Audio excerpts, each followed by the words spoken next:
हमारी आज की कहानी एक हवाई सफर से शुरू होती है। जहाज के सभी कर्मचारी अपना अपना काम कर लोगों की सेवा कर रहे थे। इसी बीच फिन नाम का लड़का एक एयर होस्टेस की पीठ पर हाथ लगाता है। इस लड़की का नाम विना था। फिन उससे कहता है कि गलती से हाथ लग गया, जिसके बाद विना मुस्कुराकर चुप कर जाती है। विना को पता था कि हाथ गलती से नहीं लगा। जल्दी ही सभी कर्मचारी फिर से काम करने लगे। विना भी लगातार काम कर रही थी और फिन फिर से उसकी पीठ को हाथ लगाने की कोशिश करता है, मगर इस बार विना इतनी तेजी से घूमी कि उसके हाथ से टकराकर फिन जख्मी हो गया। अब विना फिन से माफी मांगकर कहती है कि उससे गलती हो गई। हमारी विना पूरी तेज तरार और लोमड़ी के दिमाग वाली लड़की थी। उसने जिस तरह से लोफर फिन को सबक सिखाया वो देखकर सभी तालियां बजाने लगे। कुछ देर बाद सफर खत्म हो गया। जहाज के सभी कर्मचारी एक होटल में आ गए। विना भी इसी होटल में पहुंच चुकी थी। वो इस होटल में पूरा एक दिन गुजारने वाली थी, क्योंकि उसकी अगली फ्लाइट 24 घंटे बाद थी। होटल वालों से अपने कमरे की चाबी लेकर वो जल्दी जल्दी अपने कमरे में आती है। पूरे 12 घंटे काम करने के बाद अब जाकर उसे आराम मिला। वो नहा धोकर कुछ देर आराम करती है। शाम को विना होटल का मेनू कार्ड देखने लगी, लेकिन उसे कुछ भी पसंद नहीं आता। अब उसने बाहर जाने का मन बना लिया, जिसके बाद वो जल्दी जल्दी तैयार होकर एक बार में पहुंच जाती है। बार में उसे एक कोने में जिमी नाम का आदमी नजर आता है। वीणा को जिमी पसंद आ गया, जिसके बाद वो दोनों मिलकर दारू पीने लगे। दारू पीते पीते जिमी उसे बताता है कि वो एक कारोबारी आदमी है और पास के होटल में अकेला ही रुका है। जब वो होटल का नाम बताता है तो विना उसे बताती है कि वो भी उसी होटल में रुकी है। विना को जिमी काफी समझदार लगा, इसलिए उसने जिमी को अपने बारे में बताया था। थोड़ी ही देर बाद विना काफी दारू पीकर अपने कमरे में वापस आ गई। वो जैसे ही सोने लगी तो कमरे के दरवाजे पर आहट होती है। विना जल्दी जल्दी उठकर जब दरवाजे के पार देखती है तो उसे दरवाजे पर जिमी नजर आता है। जिमी को देखकर विना ने दरवाजा खोल लिया, जिसके बाद जिमी उससे कहता है, मेरा कमरा भी तुम्हारे कमरे के पास ही है, कमरे में मेरा मन नहीं लगा इसलिए मैं तुम्हारे पास आ गया। उसकी बात सुनकर विना पहले तो उसे जाने को कहती है, लेकिन फिर कुछ सोचकर उसने जिमी को अंदर बुला लिया। अब कहानी अगले दिन शुरू होती है। विना जैसे ही नींद से जागती है तो अपने कपड़ों पर खून देखकर हैरान होती है। बिस्तर पर जिमी की लाश पड़ी थी। लाश देखकर विना का मन खराब हो गया और वो जल्दी जल्दी बाथरूम में आकर उल्टी करने लगी।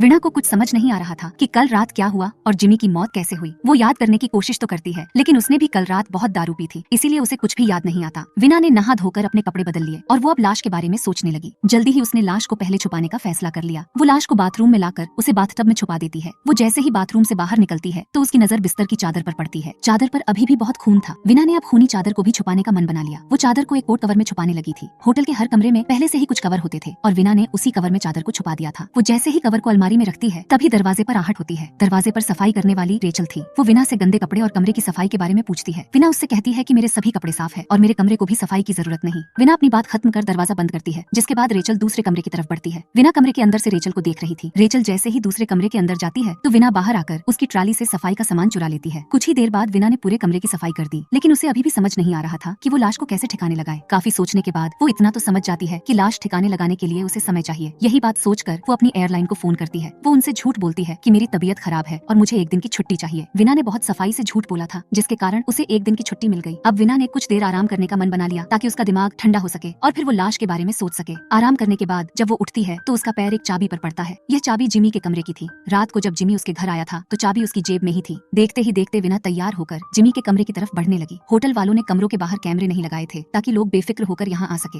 विना जल्दी ही जिमी के कमरे में पहुंच गई। वो जिमी के बारे में ज्यादा से ज्यादा जानना चाहती थी। अगर जिमी कोई मुजरिम होता तो वो कोई कहानी बनाकर पुलिस को बेवकूफ बना सकती थी। कमरे की तलाशी लेते लेते विना के हाथ जिमी का लाइसेंस लग जाता है। जिमी ने विना को अपना नाम और अपना काम गलत बताया था। जिमी का नाम कुछ और था और वो एक अच्छा लेखक था। जिमी का सच जानकर विना परेशान हो गई। इसी बीच उसे याद आने लगता है कि रात को जिमी ने उसके साथ जबरदस्ती करने की कोशिश की थी और अपने आप को बचाने के लिए विना ने उसको मार दिया था। वो अब जल्दी जल्दी जिमी का सामान उठाकर अपने बैग में डालने लगी ताकि होटल वालों को लगे कि जिमी कहीं भाग गया। विना अपने कमरे में आकर जिमी की सारी चीजें खराब कर देती है ताकि पुलिस भी उसके बारे में कुछ न जान सके। अपनी अगली योजना पर काम करने के लिए विना को कुछ सामान चाहिए था और वो उसे खरीदने बाहर चली जाती है। कुछ देर बाद केविन नाम का प्लम्बर विना का कमरा खोलता है। उसी पल विना भी बाहर से आ गई और वो जल्दी जल्दी केविन को रोककर उससे उसके बारे में पूछती है। केविन बताता है कि मैं होटल के लिए काम करता हूँ। नीचे वाले कमरों में गंदी बदबू आ रही है, इसीलिए मैं तुम्हारे बाथरूम को देखने आया हूँ। विना उसे रोकने की कोशिश तो करती है, लेकिन वो मर्जाना सीधा बाथरूम में घुस जाता है। विना को पूरी उम्मीद थी कि केविन की नजर लाश पर जरूर पड़ेगी, जिसके बाद उसे भी मारना पड़ेगा। लेकिन केविन जैसे ही टब की तरफ बढ़ने लगा कि तभी उसका फोन बजता है। ये फोन होटल के मैनेजर का था। वो केविन को बताता है कि बदबू ऊपर से आ रही है। फोन सुनकर केविन वहाँ से चला गया, या कह लीजिए विना के हाथों मरने से बच गया। उसके जाने के बाद विना अपना वो सामान बाहर निकालती है जो वो बाजार से लेकर आई थी। देखते ही देखते वो तैयार होकर लाश के टुकड़े करने लगी। टुकड़े करने के बाद वो बाथरूम को भी साफ करती है ताकि पीछे कोई सबूत न रह जाए। विना ने छोटे टुकड़े एक छोटे बैग में रख लिए, बड़े बड़े टुकड़े उसने बड़े सूटकेस में डाल लिए। पूरा दिन काम करने के बाद रात को वो आराम से सो जाती है। अगले दिन विना पूरी तरह से तैयार थी। आज उसने 2 काम करने थे। एक तो उसने लाश को ठिकाने लगाना था, दूसरा अपने काम पर भी जाना था। जाने से पहले वो पूरे कमरे की जांच करती है कि कहीं कोई खून का निशान तो नहीं रह गया। इसके बाद वो हर जगह से अपने और जिमी के निशान खत्म करती है। पूरी तसल्ली होने के बाद वो अपना छोटा बैग और बड़ा सूटकेस लेकर कमरे से बाहर निकल आई। विना धीरे धीरे आगे बढ़ रही थी, लेकिन उसका दिल जोरों से धड़क रहा था। देखने वाले सपने में भी नहीं सोच सकते कि इस खूबसूरत लड़की के पास एक लाश है। होटल वालों को कमरे की चाबी देकर वो जैसे ही बाहर आती है तो उसकी नजर एक बड़ी गाड़ी पर पड़ती है। यह गाड़ी बुजुर्ग लोगों को छुट्टियों पर लेकर जा रही थी। विना की टैक्सी को आने में अभी समय था। वो मौका देखकर छोटे बैग से टुकड़े निकालकर कचरे में फेंक देती है। इसके बाद उसकी नजर एक बुजुर्ग जोड़े पर पड़ती है। वो उनके पास आकर पूछती है कि मैं आपकी क्या मदद कर सकती हूँ। जोड़ा उसे बताता है कि तुम हमारा सामान गाड़ी में रखकर हमारी मदद कर सकती हो। विना उनकी मदद करने लगी और मौका देखकर अपना सूटकेस भी गाड़ी में रखवा देती है। अब विना के पास कुछ नहीं था और तभी उसकी टैक्सी भी आ जाती है। कुछ देर बाद रेचल विना के कमरे की सफाई करने लगी। इसी बीच उसकी नजर कवर में रखी चादर पर पड़ती है, जिसके बाद वो चिल्ला चिल्लाकर शोर मचा देती है। उधर विना अपने जहाज में बैठी उसके उड़ने का इंतजार कर रही थी। इसी बीच पुलिस भी जहाज में पहुंच जाती है। विना आंखें बंद कर कुछ सोच रही थी और तभी उसे याद आता है कि चादर तो वो कवर में ही भूल आई। अपनी गलती याद कर विना बेहद डर गई थी। उसी पल एक पुलिस वाला उसके पास आकर उसे अपने साथ चलने को कहता है। पुलिस वाला विना को गिरफ्तार करने लगा था, लेकिन विना मौका देखकर उसे भी जान से मार देती है। कहानी के आखिर में पुलिस ने जहाज को चारों तरफ से घेर लिया था। हमारी बदकिस्मत विना ने बचने की बहुत कोशिश की थी, लेकिन आखिर में पुलिस उसे पकड़ ही लेती है। हमारी वीडियो देखने के लिए बहुत बहुत धन्यवाद।